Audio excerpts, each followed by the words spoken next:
It's time for your Low Country Real Estate Market Update. It's the Brian Beatty Real Estate Show. Brian is one of the top 1% real estate agents in Charleston. Find him online at listingsincharleston.com. That's listingsincharleston.com. Or call him at 843-345-1273. Now, broadcasting from the WTMA studios, here's your host, Brian Beatty. Good morning, Charleston. Thanks for joining me this 4th of July weekend as we talk about real estate right here on the Big Talker, 1250 WTMA. You know, if the market is so hot, why hasn't my home sold? Why are so many properties still sitting on the market while some seem to be flying off the shelf?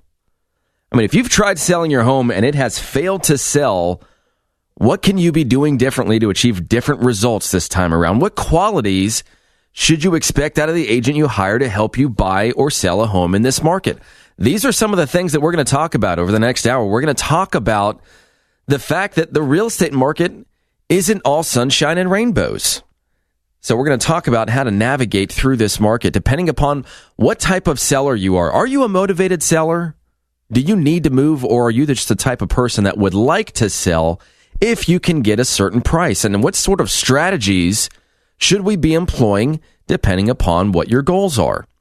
So we're going to talk about a lot of that over the course of the next hour. Thanks for joining me this morning. I'm Brian Beatty. And, just some quick housekeeping. If you'd like to reach out to me, you're thinking about buying, selling, or investing in real estate, I'm going to give you my personal contact information. But I am on the air and in the studio this morning, of course, and I'd love to take your calls. But here's first my contact information. My cell phone number is 843-345-1273. Again, that's 345-1273. That's my cell. You can call, text that number. Want to have a private conversation about your interest in working with myself and my team, of which we'll probably sell 250 homes this year. We've been one of the top teams in the state of South Carolina and ranked in the top 1% of the nation recently, which is awesome, which is very fun. Very proud of my team for achieving that accolade. But if you'd like to discuss real estate with us, please give us a call. 345-1273 is my cell. My website is listingsincharleston.com. That's listingsincharleston.com. And you can send me a message through that site. But if you'd like to call in on the air this morning, you have a specific question for me, a comment, a story you'd like to share. Maybe you tried selling your house last year or in years past and you didn't have a very good experience. I'd like to hear that. I'd like to hear what went wrong, what went right, what could have been done better. Maybe you chose somebody else and you ultimately got the job done. What did that difference look like? You know, I reflect on a lot of these stories based on my own personal experiences. I've sold 1,000 or so homes here in the Charleston area. And about 60% or so of the listings that I sell, the sellers I represent, they've previously been on the market with another real estate agent. So we then have to go into the property and we have to look at it objectively. We have to look at the price, the condition. We have to understand the marketing and the response to that marketing. But the bottom line is, there's a lot of excitement in this market right now, which is what a lot of people tend to focus on. And yes, I understand the irony in that as a radio show host, but there's also a lot of frustration in this market, which is leading to some confusion. I think people have a general sense of this market based frankly on what people like me are saying about this market. And yes, I'm guilty of playing into the hype, but you know what? It's an exciting market. It's fun to talk about the times when I meet with the seller and I say, hey, here's how much equity you've built up in your property over the past few years, rather than having to sit down with them like I used to several years ago and say, I'm sorry, Mr. and Mrs. Seller, but your home is worth less than the amount of your mortgage and prices are still going down. So unless you have the ability to continue to make payments without your home growing in value over the course of the next 3 to 5 years, we need to discuss a short sale. Do you know what that is? And I did a ton of those when our market was full of them. I mean, we had a point in time, I think it was 2009, when about 30% of our transactions were in distress, short sales, foreclosures. They're incredibly hard to find these days, but that's a little too off topic. So the market's hot. It's fun. It's exciting. It's certainly a talking point for more and more agents now that it's, generally a little bit easier to sell something. But what about all those people out there that aren't quite so enthusiastic about the market? They've had their home on the market for 60, 90, 120, 180 days, a year, 2 years, 3, 4, 5 years. I looked at a property yesterday that had been on and off the market for 9 years. If you haven't sold your home in 9 years, don't you think you should take a little bit of a break, regroup, figure out what's going wrong, hire somebody else? It was unbelievable. I'd never seen anything like it. But it prompted me to do a little bit of research. And again, I'm taking calls in the studio this morning all hour here until 10 o'clock. Of course, we replay the show on Sundays, 10 to 11. So if you're listening on Sunday, then, give me a call on my cell, 345-1273. Otherwise, the number here in the studio is 556-1250, 843-556-1250. But so I was doing this research, and I was looking at, all right, since the beginning of the year, how many closings have we had in a few different areas of Charleston, and how long is it taking for these properties to sell? And so I looked at 3 somewhat different markets. I looked at North Charleston, Somerville, and Mount Pleasant. If I were to do something like, Isle of Palms or something like that, there's just not enough sales on the Isle of Palms to extrapolate what I would consider to be good enough market trends for this short amount of time. But anyways, I looked at, let's say, North Charleston first, and I said, okay, we've had 772 closings since the beginning of the year. And on average, they're taking 48 days to sell. Okay. We've got almost 300 properties on the market for sale right now in North Charleston. About a third of them have been on the market for over 90 days. I mean, a third of all properties have been on the market for twice as long as the market average. And you've had about 25% of the inventory has been on the market more than 120 days. So I said, okay, that's interesting. Now let's look at Somerville. Somerville's had almost 1,800 closings year to date. 46 days on market is the average. We've got 750 properties available for sale. Same general stats. A third of the properties on the market have been on the market for twice as long as the market average, 90 days or more.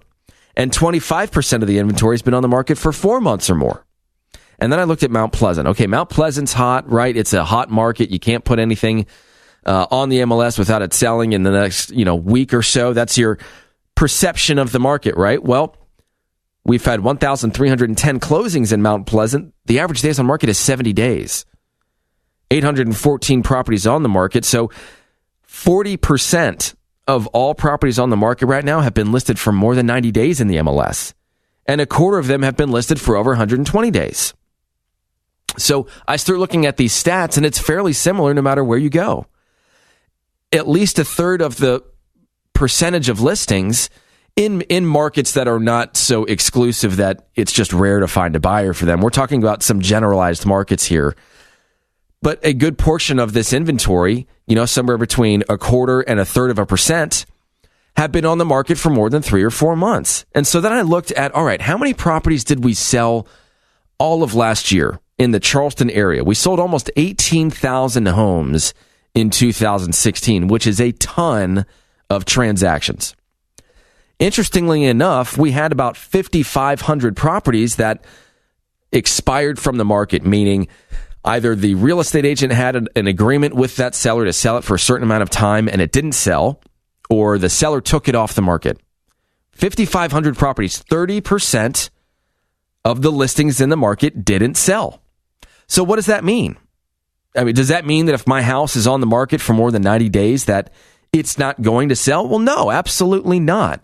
What it means is you and your agent need to have an open and honest conversation about the market, about your price, about the condition of your home, and about the marketing that is or isn't being done. You need to figure it out and make an adjustment. Unless your home is unique, unless you're in an area that necessitates a longer days on market, unless you've actually analyzed the trends within your specific area of the market to determine that, yes, it's realistic to assume we'll be on the market for 3, 4, 5 months before it sells. Unless you're in that kind of market, if you're listed for 3, 4 months, you haven't made a change, you need to really consider it. And for those of you that were on the market last year that didn't sell, and then you hired another real estate agent and they did sell it, usually the experience is incredibly different between the agent that you hire first that doesn't sell it And then the agent you hire that comes in, they're professional. This is what they do all the time. They're selling a ton of real estate. It shows in the way that they speak to you about the market and about the way in which they process the sale of a home. Everything from, calling you every week to a massive marketing plan and everything in between. You get the sense that they know what they're doing. And then they get a bunch of showings. They get more exposure. They talk intelligently to people about the market. They get the job done. So there's a difference between agents out there. What you need to understand and determine for yourself is if you're trying something for X period of time and it's not working, doesn't it mean you need to make a change? Doesn't necessarily mean you need to change the agent too. It's not always the agent's fault. It could be that the agent is saying, look, we need to do something about this price. And maybe you're one of those sellers that's so challenging to have a conversation with about price that you take it as being offensive. The seller, say, look, I don't want to talk about the price until you do something more about marketing. Maybe the agent's response is, look, I can't do anything more with marketing until you do something with your price. So there's a lot that goes into this. When we come back, I want to tell you some questions that you should be asking your real estate agent if, in fact, you decide to go back on the market. Let's say you've tried selling your home, it didn't work.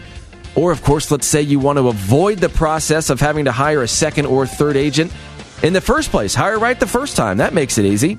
So all that and more as the Brian Beatty Real Estate Show continues right here on the Big Talker 1250 WTMA. Find Brian Beatty online at listingsincharleston.com. The Brian Beatty Real Estate Show continues next on the Big Talker 1250 WTMA. Now, the Brian Beatty Real Estate Show continues on Charleston's Big Talker 1250 WTMA. Welcome back, Charleston. Thanks again for tuning in and listening to me talk about real estate over the next hour. I'm in the studio. I'm taking your calls. The number here to call and reach me and have a discussion on air is 843-556-1250. 843-556-1250. And we're talking this morning, at least so far, about selling real estate. We're talking about getting it right the first time. We had so many properties come off the market last year that didn't sell. We had 5,500 homes that listed for sale last year that did not sell. And so the question is, if the market's so darn great, why didn't my house sell? There's a lot of frustration in this market right now. And I've walked through properties recently that should have sold. I mean, what I mean by that is these homes are attractive. They have features people want and should appreciate. But the question is, at what price do they appreciate those features? And are these homes priced right? I mean, are the agents that represent these properties doing a good enough job of highlighting those features? And are they selling the benefits of those features? Here's another big problem the general public in Charleston is facing right now.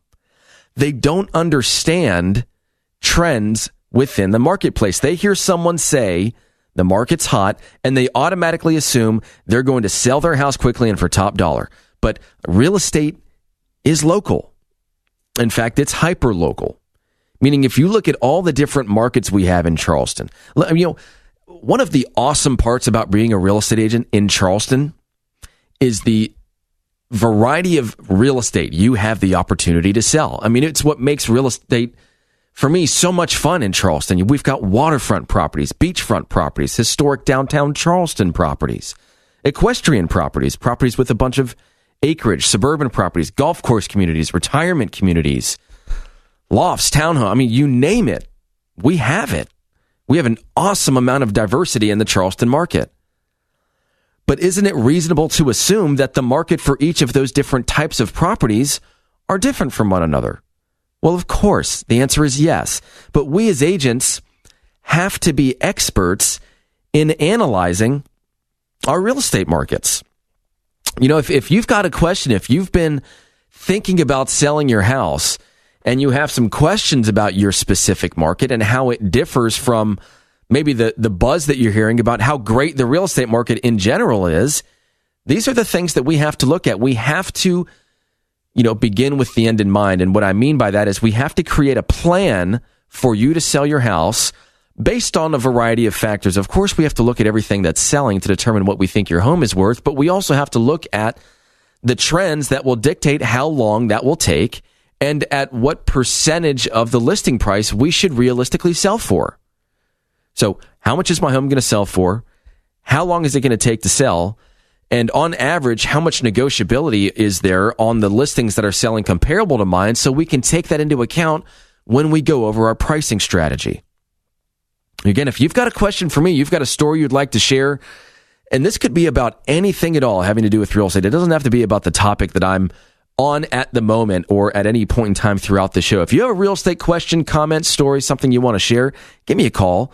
The number here is 843-556-1250. Would love to hear from you this morning and answer your call and have a quick chat with you on air. So, again, the issue is people aren't necessarily diversifying their opinion of the market based on the different submarkets we have here in Charleston. I mean, I had a client from several years ago give me a call a few months ago. I sold their house here in Charleston, and they moved to somewhere in the Midwest. I can't remember off the top of my head, but as fortune would have it, they decided the Midwest wasn't for them, and that now they want to move back to Charleston. They told me their house had been on the market for about 6 months. Homes in their area were selling in what seemed like a few weeks, and they didn't really know what to do. And I think this story and this example is a perfect example of what people are going through right now in Charleston, because there are areas of the Midwest, like Austin, Texas, as an example, that I would say is very similar to Charleston, South Carolina, in terms of the demand among buyers. Okay? So they see properties selling in a few days or a few weeks. They believe that is the norm for their market. And so, of course, now they're confused. Why isn't my house selling? So these folks didn't know what to do. I mean, actually, to be blunt, they knew what they wanted to do. They wanted to fire their agent and hire someone else, and they wanted me to tell them that was okay. And, by the way, I met them after their house expired from a previous agent. I mean, I cold called them. I introduced myself. I set a meeting with them.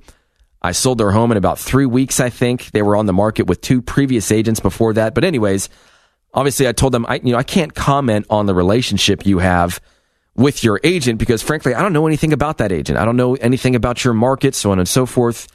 And to coach somebody through the process of firing a real estate agent it's an ethical issue that I'm not able to stomach. I don't play that game. There are plenty of agents in this town and across the nation that are those slimy agents that will do and say anything, throw anybody under the bus to get a deal. There are a few agents in town specifically. Obviously, I'm not going to name names, but I want you to know that I'm on to you if you're listening. I know that these people are calling sellers that are currently represented by other real estate agents, and they're throwing the agent that they're currently working with under the bus and saying, well, they're not getting the job done. Why not consider hiring somebody like me? If they get caught, they're going to lose their license. It's a very unethical thing to do. It's one of the worst things you can do in real estate is poach somebody else's client. But anyways, so obviously you can tell I have a passion about that. I do not like that one bit. I do not like this slimy approach to selling real estate that some real estate agents use. And I don't have any issue whatsoever saying that on air. So obviously I don't play those games. I have integrity. But anyways, even though I wasn't able to give them the direct answer they wanted, which was, hey, Brian, just fire, or hey, sellers, fire your agent. Let me tell you how to do it. What I was able to do is say, here's some questions that you should be asking, and here's some questions that should be asked of you. I mean, if I were, remember when we interviewed and I wanted to sell your house, remember the questions that I was asking you? You need to put yourself in my shoes in your same situation and do some investigatory analysis as to what's going on with the sale of your home. So, again, if you've got a question, comment, you've got a story about selling a house, you want to know how to get it right the first time, feel free to call into the studio, ask some questions. The number here is 843-556-1250. If you're not comfortable doing that, you'd rather have a conversation with me off air, My cell phone number is 843-345-1273. Again, that's 843-345-1273. Or you can simply go to my website and enter your information that way, listingsincharleston.com. So here's what I talked through with these folks, these clients of mine. I said, so obviously if your house has not sold during the listing period, it's referred to as an expired listing. And so now you're wondering what to do. The question you're going to ask yourself, or the questions rather, are going to be things like, where did I go wrong? And was it my choice of agent? Was it my price? Was it something about the house? Was it the neighborhood? Was it a combination of all these things? I don't understand why my house didn't sell, especially if this market is so hot like everybody says it is. So there are things that I need to know on my end as a listing agent when I communicate with these types of sellers. And I said earlier that about 60% of the listings I sell were previously on the market with another real estate agent before we were hired to sell the house. And, you've got a variety of agents in this business. If you got a lot of folks that hire their cousin or their brother's friend or a friend from church or whatever the case might be, and you've got a personal connection, but you haven't taken the steps to ensure that they are the right choice professionally for you to sell your house. And so that's where sometimes you get into trouble. You hire a friend, you've got a good relationship, you realize that although they're a great friend, they're not the greatest real estate agent, and now you have to hit the reset button. The problem is your house has been out there for likely 6 months or more. People have seen it. People have now associated your house with something that hasn't sold for some reason.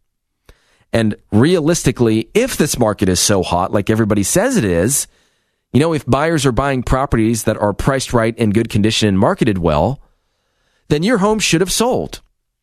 I mean, realistically, if your home was on the market that long, it should have sold if it was worth what you were asking. So buyers have this perception of your house that clearly it's overpriced.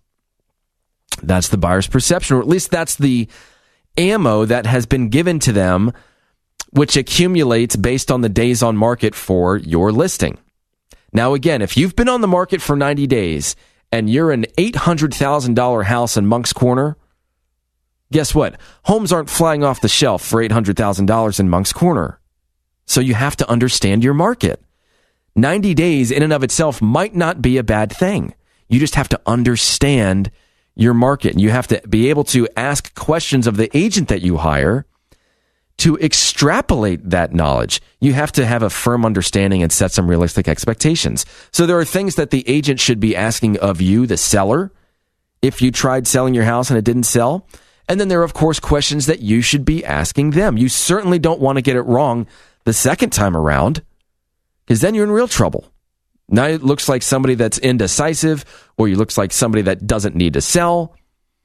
And as much as real estate agents like to downplay the fact that, oh yeah, well, you know what, we can go right back on the market and it really doesn't matter whatsoever. I'm here. Truthfully, it does matter a little bit. You've been on the market for half a year and it didn't sell. But the really good agents are the agents that are able to rebrand your property, overcome those objections, be a salesman, explain the benefits of your house, and get the job done. So when we come back, I'm going to give you the actual questions, the analysis essentially of your situation, both from the real estate agent's perspective and then from you, the seller's perspective. Make sure you get this hire right if you want to sell your house. And again, if you have questions, call into the studio. I'm happy to take your calls. 556-1250, 843-556-1250. All that and more as we come back right here on the Brian Beatty Real Estate Show on the Big Talker 1250 WTMA. Stay tuned for more of the Brian Beatty Real Estate Show on 1250 WTMA and WTMA.com. WTMA. Expert news and views on the Lowcountry real estate scene. The Brian Beatty Real Estate Show on 1250 WTMA. Welcome back, Charleston. Thanks again for tuning in to the Brian Beatty Real Estate Show. Appreciate you being on air with me this morning and tuning in as we talk about real estate. You know, the theme of this program, today at least, is the idea that, I always want to have factual, realistic information on this program. I like setting realistic expectations for you. That's really what I enjoy most about this program, is the ability to separate fact from fiction, or fact from buzz, rather, to give you an idea of what's really going on in this market. I like the idea of being able to sit here and just tell you like it is. And if you're thinking about buying, selling, or investing in real estate, I can promise you that you get that same type of service when you hire me. I'm not one of those agents that kind of gives you the smoke and mirrors. What I always say to people, and this has kind of been my saying for a while now, is that when you hire me as a consultant for you and a salesman to everybody else. And I think that our industry in general is lacking a good quality percentage of people that would consider themselves to be salespeople, saleswomen, salesmen. And so that's really what I think I bring to the table here, is the ability for me to talk to you as if I'm your consultant rather than a salesman, and give you an idea of what's really happening in this market right now. And so for several folks, they've tried selling their house. It just hasn't worked out. And now they're left with a question in their mind of, did I do something wrong? Did I hire the wrong agent? Can my home sell at this price? And so that's what we're going to talk about. We're going to continue talking about.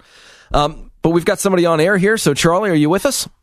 Yes, sir. Hey, Charlie, how are you? Thanks for tuning in. No, thank you. I've got a house that I've had on the market probably about 6 or 7 months.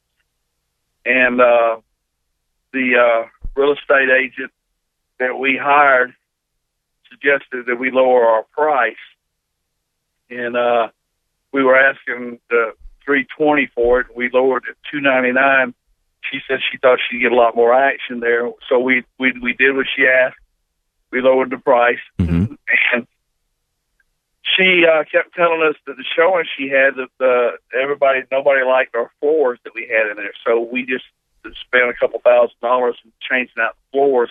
She said that should make it move pretty quick, but it's not happening. I'm just wondering about possibly staging the house. Right now, the house is completely empty. Does staging help you at all? I think before you spend another penny on your house, you need to have a discussion with your real estate agent about what they think it's actually going to take for you to sell your house.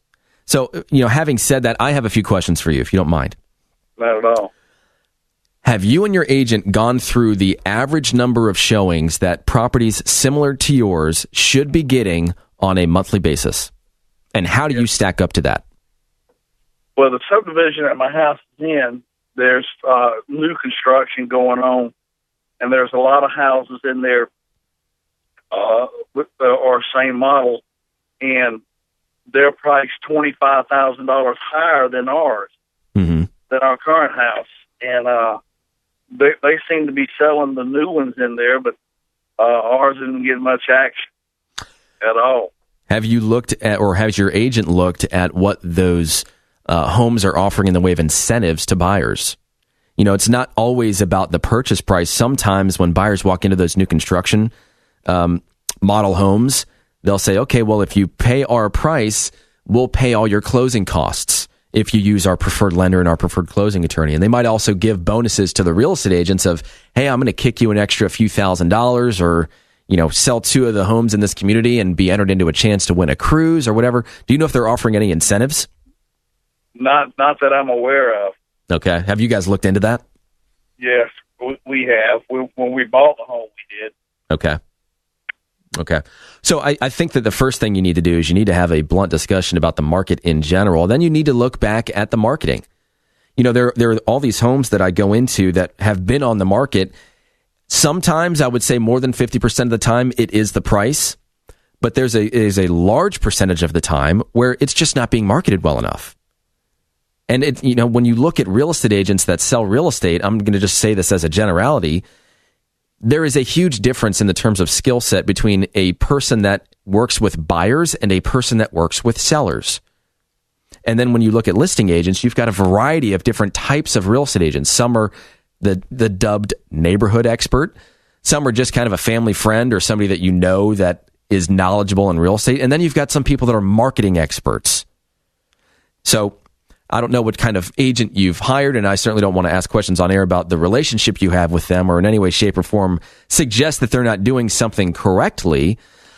But to answer your specific question about staging, is your home vacant right now? Are you living there? No, we're not. Okay. We had a new house built last November, and right now I'm making 2 mortgages. It's okay. killing me. But the house is completely empty. How big is the house? It's about 1,800 square feet. Okay. Well, to stage the major areas of your house, I mean, it's going to cost you a few $1,000s. That's what I'm wondering if it's worth it. Well, it's going to cost you a few $1,000s. And statistics say that there really isn't that big of an increase in value where stagers like to, in my opinion, kind of fluff the numbers, that it increases the buyer's perception of what the home will sell for. But I haven't seen data, and I'm happy to be proven wrong here, but I haven't seen data that suggests that a stage home is worth more money. It just helps in the way in which buyers perceive the property as they walk through it. But there's all kinds of cool things you can do now. You can stage properties virtually, and it makes it look like it's real furniture in the house. That would be an option to consider that's far less expensive than actually hiring a staging company, putting furniture in there. I mean, we're talking a few $100 versus a few $1,000. So that might be an option for you. But I'm happy to talk with you more about this on air. I do have another caller. So, Charlie, thank you so much for tuning into the program. Really appreciate the call. All right, thank you. All right. Let's go to John. John, you with us? Yes. Hey, John, how are you this morning? Good.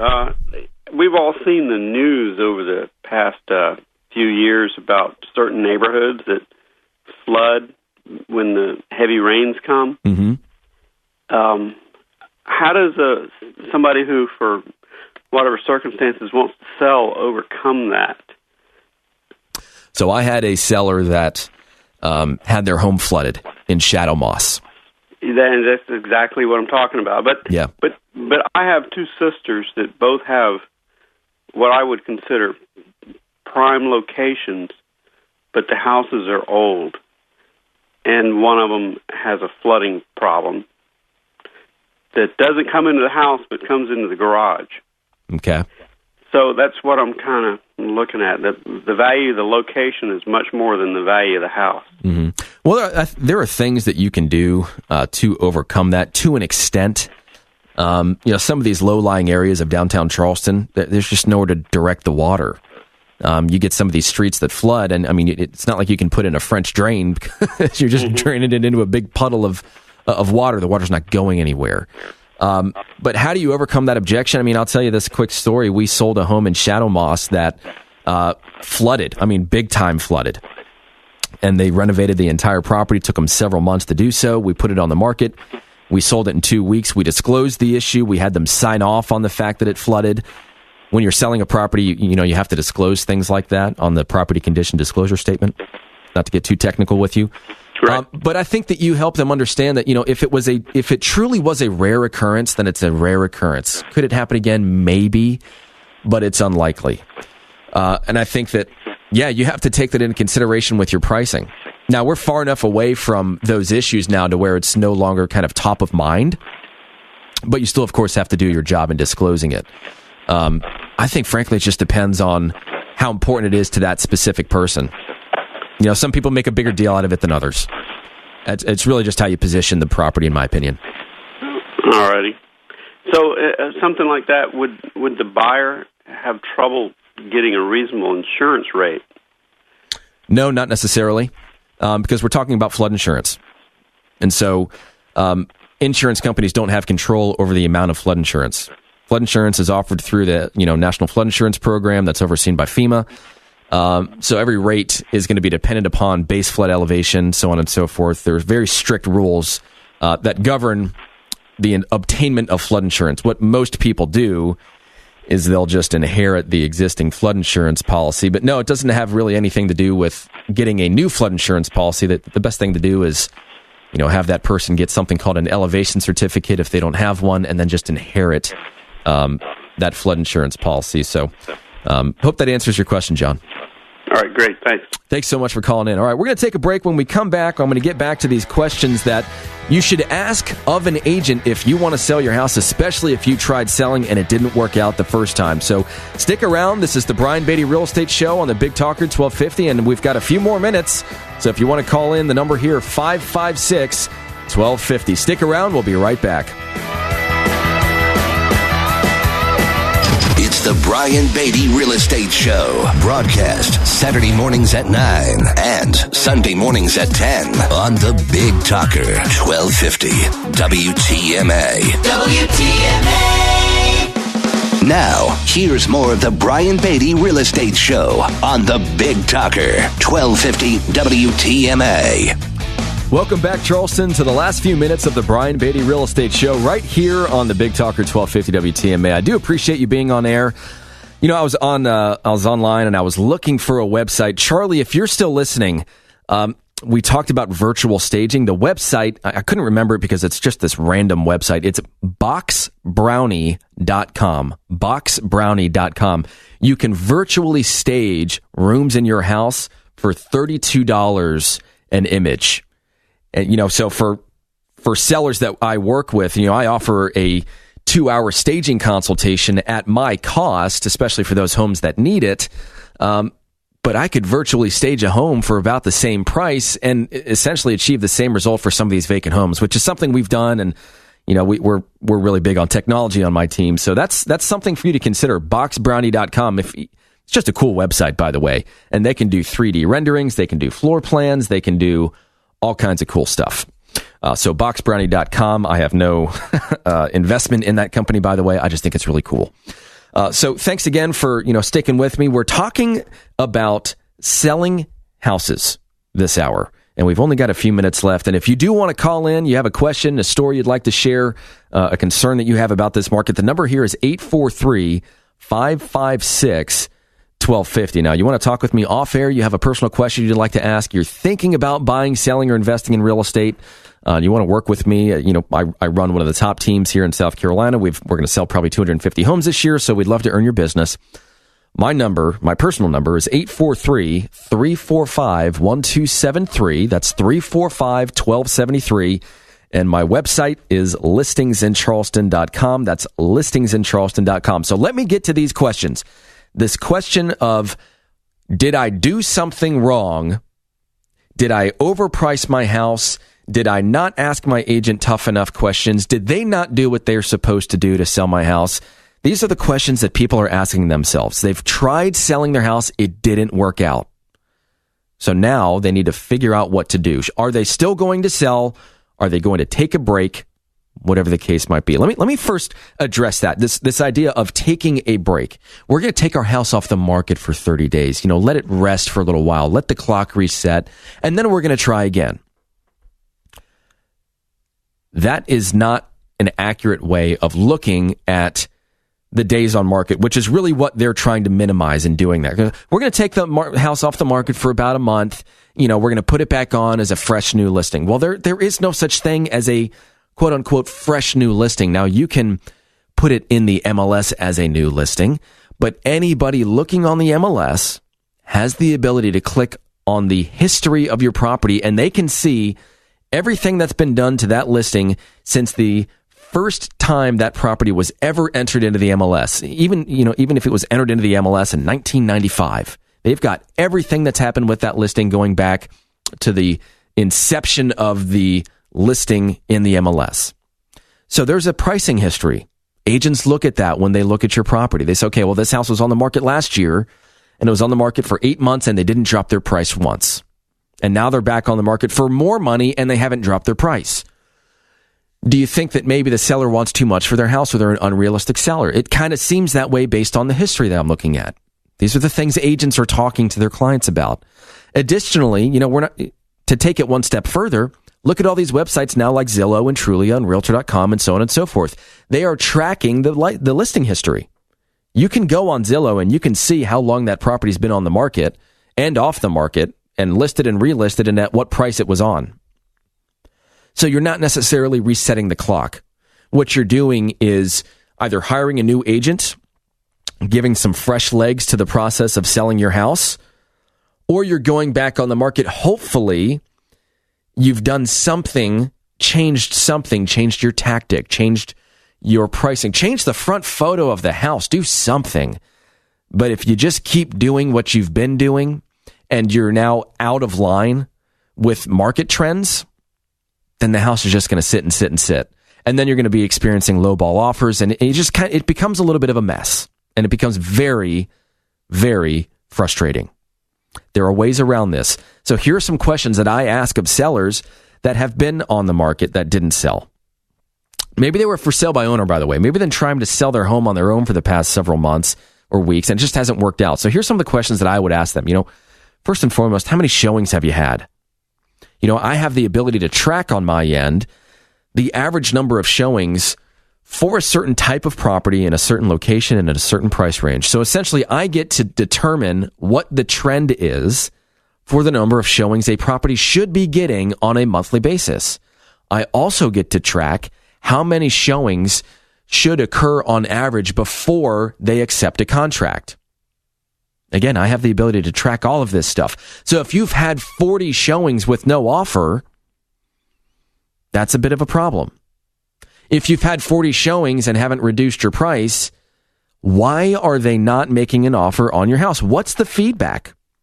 Is it being shared with you, good, bad, or indifferent? Are you doing anything about it? Is your agent proactively following up with the people that view your house, and are they asking them selling-based questions?